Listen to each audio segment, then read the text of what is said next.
ষষ্ঠ শ্রেণীর শিক্ষার্থী বন্ধুরা, আসসালামু আলাইকুম। আশা করি তোমরা সবাই ভালো আছো। আজ আমি তোমাদের জন্য সায়েন্স এক্সারসাইজ বুকের চ্যাপ্টার 3 এর অল টেবিল সলিউশনস নিয়ে এসেছি। তোমরা এখনও যারা চ্যানেলটি সাবস্ক্রাইব করো নাই, নতুন ভিডিও পাওয়ার জন্য তারা চ্যানেলটি এখনই সাবস্ক্রাইব করে নাও। আমাদের চ্যাপ্টার 3 এর নাম হচ্ছে দ্য মোশন গেম। এখন এই চ্যাপ্টারের প্রথম টেবিলের সলিউশনে আমরা এখন চলে যাব। তো প্রথমে আমাদের একটা টেবিল দিয়েছে, টেবিল 1। এখানে আমাদের প্রথমে টিমের নাম এখানে লিখতে বলেছে। তো এখানে হচ্ছে আমরা আমাদের শ্রেণী শিক্ষকের কাছে বা আমাদের বিষয় শিক্ষকের কাছ থেকে আমরা সাজেশন নিয়ে এখানে আমাদের নিজের দলের একটা নাম দিব। তো এখানে আমি নমুনা হিসেবে জাস্ট হচ্ছে এ লিখে দিলাম। তারপর আমার এখানে 4টা মেম্বারের নাম লিখতে বলেছে। এখানে তোমরা তোমাদের নিজেদের 4টা বন্ধুর নাম লিখতে পারো। লিখার পর তোমরা হচ্ছে এখানে নমুনা স্বরূপ হচ্ছে এখানে এই 4টা বক্সে টিক দিবা।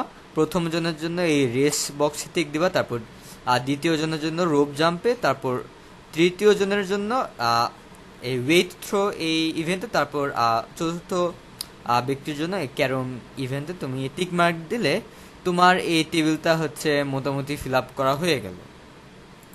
এর পরের টেবিলে আমরা এখন চলে যাচ্ছি। টেবিল 2, এখানে হচ্ছে আমাদের আর কি 4টা গেমের নাম লিখতে বলেছে। তো আমরা এখানে 4টা গেমের নাম লিখেছি: carrom, ball throwing, jumping rope and race. Which team will be responsible to organise. তো এখানে তোমরা নিজেদের ইচ্ছা মতো তোমরা আর কি তোমাদের ক্লাসে 4টা দলের নাম এখানে লিখে দিবা, তাহলে এই টেবিলটাও হয়ে যাবে। এর পরের টেবিলে আমরা চলে যাই, টেবিল 3। তো এখানে আমাদের কি করতে বলছে, তোমাদের টিচার তোমাদের কয়েকজনকে একটা আর কি রেসের মধ্যে তোমাদেরকে পার্টিসিপেট করাবে। এখন এই রেসের একটা নমুনা আর কি উত্তর আচ্ছা আমাদের এই টেবিল 3-তে হচ্ছে দেওয়া হলো। তো এখানে আমরা অনেকগুলো আর কি কম্পিটিটরের নাম লিখেছি এবং হচ্ছে তারা কতটুকু ডিস্টেন্স কভার করেছে, কতটুকু টাইম, আর হচ্ছে তাদের কি পজিশন কত ছিল। তো আমাদের যেমন প্রথমে এক্সাম্পল আমরা দেখে নিই। আমরা দিয়েছি সাজিদ, তো ডিস্টেন্স এখানে 100 মিটার। এর নিচে সবগুলা আর কি ছকে 100 মিটার হবে, কারণ আমাদের রেসটাই হচ্ছে 100 মিটারের ছিল। তারপর আমাদের সাজিদের আমরা দিয়েছি টাইম সেকেন্ডে 25 সেকেন্ড, আর সে হচ্ছে ফার্স্ট হয়েছে এই রেসে।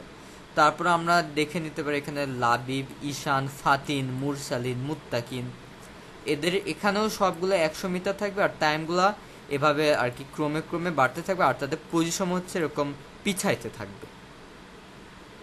এরপরে আমরা এভাবে আর কি আমরা 15 জনের হচ্ছে এভাবে করব আর কি টেবিলটা, আর তাহলে আমাদের এই টেবিলের সলিউশনও হয়ে যাবে। এরপরের টেবিলে আমরা চলে যাই, টেবিল 4। এখানে আমাদের আর কি একটা কম্পিউটারের নেম লিখতে বলেছে, আর ওই কম্পিটিটর আর কি একটা রোপ জাম্প খেলে কতবার আর কি ঝাঁপ দিছে আর কত সেকেন্ড লাগছে, আর আর কি একটা রাউন্ড দিতে কয় সেকেন্ড লাগছে, আর তার পজিশন কি। এখন আমরা নমুনা হিসাবে আর কি লিখেছি যে সাইফ 25টা রাউন্ড কমপ্লিট করেছে, তার ডিউরেশন ছিল 29 সেকেন্ড, তার হচ্ছে number of rounds per second ছিল 1.16, আর পজিশন হচ্ছে সে উইনার, মানে সে ফার্স্ট হয়েছে। এরপর টেবিল 5-এ আমরা চলে যাই।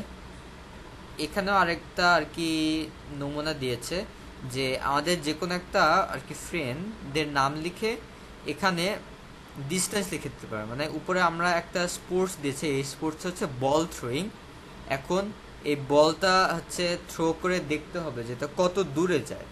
এখন এই বল থ্রোয়িং গেমে আমরা নমুনা হিসেবে এই যে আমাদের এখানে কম্পিউটার দিয়েছি মুনতাহা, আর তার ডিস্টেন্স আমরা দিয়েছি 102 মিটার, আর তার পজিশন হচ্ছে উইনার, মানে সে এখানেও ফার্স্ট হয়েছে।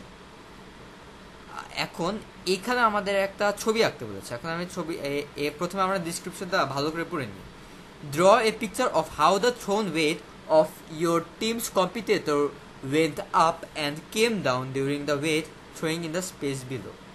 মানে এখানে আমাদের একটা ছবি আঁকতে বলেছে। এখন এখানে আমরা একটা নমুনা আর কি একটা ছবি আঁকিয়ে দিলাম। তো আমি তোমাদেরকে এখন বুঝাবো যে তোমরা ছবিটা কেমনে আঁকবা। তো এই যেখানে যে এই ফিগারটা দেখতেছো এটা হচ্ছে তোমাদের আর কি স্টুডেন্ট আঁকতে হবে। তোমরা এখানে আর একটু সুন্দর করে একটা আর কি মানুষের মতো করে একটা ফিগার এঁকে তোমরা এখানে স্টুডেন্ট আঁকবা। তারপর তার এখানে একটা হাতও দেবা, তাই সে হাত থেকে হচ্ছে এই বলটা ছুটতেছে। এখন আমরা এখানে এই যে এইখানে একটা ফিগারও দিব যে আমরা হচ্ছে এই বল ড্র করতেছি, মানে বলটা হচ্ছে ছুঁড়ে হচ্ছে দূরে ফেলানো হইতেছে, তারপর বল যাবার নিচে আসতেছে। এটা হচ্ছে আমরা এভাবে এই যে এই ফিগারে হচ্ছে আমরা কমপ্লিট করে দেব। তো এখানে হচ্ছে মানে যে একটা স্টুডেন্ট যে বল থ্রো করতেছে এটা হচ্ছে বুঝলেই হলো, এখানে এই সাইন্টিফিক ফিগারটা বুঝলেই হলো। তো তোমরা এখানে বেশি চিন্তা করো না। এরপর আমাদের কয়েকটা কোশ্চেন দিয়েছে, তো আমরা কোশ্চেনটা পড়ে নিই আগে। Why did the ball in your drawing curve downwards repeatedly instead of going straight? Note down your ideas below. The fun of a slide isn't a straight shot. Gravity pulls the ball down, but the slide's tilt creates a slanted path for it to roll. This constant falling due to gravity as the ball rolls down, the incline makes it curve downwards and not go in a straight line. এরপরে আমরা আরেকটা টেবিলে চলে যাই, table 6। Table 6-এ বলেছে আমাদের এখানেও আগের টেবিলের মতো একটা মেম্বারের নাম লিখতে বলেছে। তারপর সে মানে এই মেম্বারটা যে ক্যারম খেলছে একটা নমুনা এখানে লিখতে বলেছে। তো এখানে আমরা নমুনা হিসেবে এখানে আর কি এই যে সাজিদ, এখানে সে ক্যারম খেলায় সে হোয়াইট ডিস্ক হচ্ছে 5টা ফেলেছে, ও ব্ল্যাক ডিস্ক 3টা ফেলেছে, আর রেড ডিস্ক 1টা ফেলেছে। তার টোটাল পয়েন্ট হচ্ছে 85, আর সে আর কি উইনার হয়েছে। এভাবে লিখে দিলে তোমাদের টেবিল 6 হয়ে যাবে।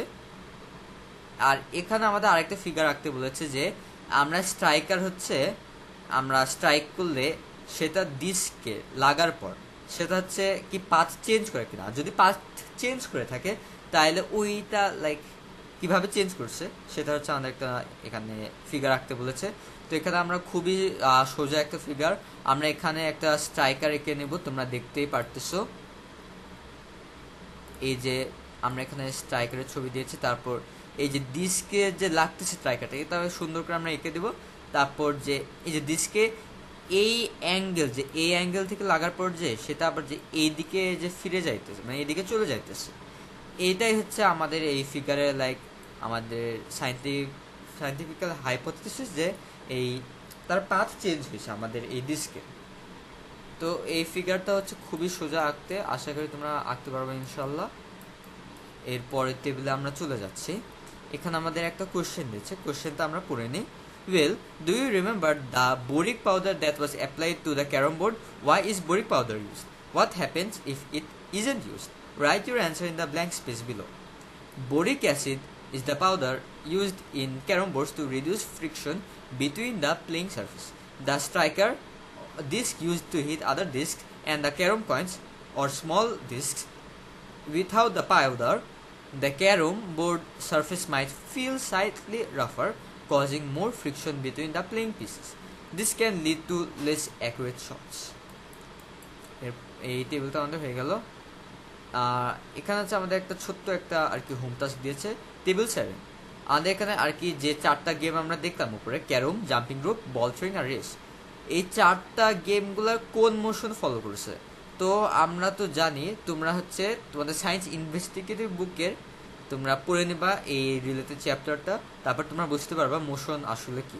তো আমাদের এখানে যেমন ক্যারম হচ্ছে আমরা রেক্টেলিনিয়ার মোশন বলি, তারপর জাম্পিং রোপ হচ্ছে রোটেটরি মোশন, বল থ্রোয়িং হচ্ছে সিম্পল হারমোনিক মোশন, আর রেস হচ্ছে কার্ভিলিনিয়ার মোশন।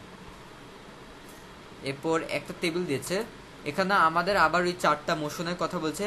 এখন এই মোশনগুলা আর কি একটা এক্সাম্পল দিতে বলছে। যেমন আমাদের প্রথমে আছে রেক্টেলিনিয়ার মোশন, এর এক্সাম্পল হচ্ছে a car travelling down straight highway.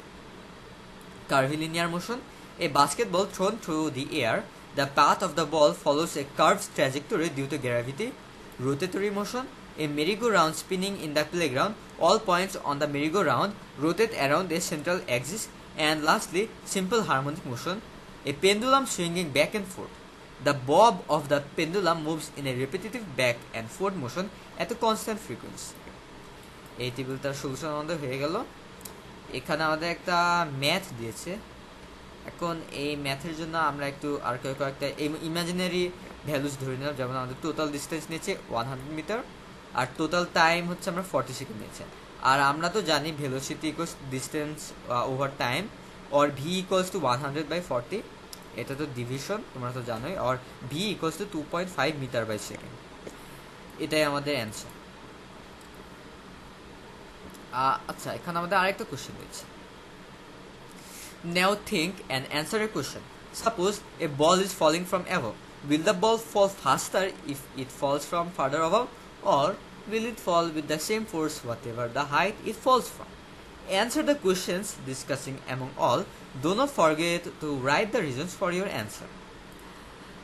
এখানে আমাদের অ্যান্সারটা হচ্ছে the ball will fall faster the farther it falls from. Here's why. Gravity is the force pulling the ball downwards. This force remains constant regardless of the height. Acceleration. Due to gravity, the ball constantly accelerates as it falls. This means its speed increases with each passing moment. আচ্ছা, এখানে আমাদের আরেকটা question দিয়েছে যে if you drop, আচ্ছা এখানে একটা ডাস্টারের কথা বলছে যে আগে if you drop a duster from a little above the table, then some sound will be heard. If you drop it from a little more height, will the sound be louder or softer? It will be easier to do the test in water. আর কি তোমরা বুঝতে পারছো কোশ্চেনটা কি? তো আমরা অ্যান্সারটা আর কি ঝটপট দেখে নিই। Dropping a duster from a slightly higher point won't make the sound noticeably louder. The impact with the floor carries the sound, and that force is more important than the small change in falling distance. However, for a stone dropped in water, things change. The further you drop it, the faster it falls. Gravity pulls constantly, and a higher starting point gives the stone more time to accelerate, leading to a quicker splash even though gravity itself doesn't change. এই টেবিলটার solution আমাদের হয়ে গেল। তো বন্ধুরা, আজকের ভিডিওতে এই পর্যন্তই।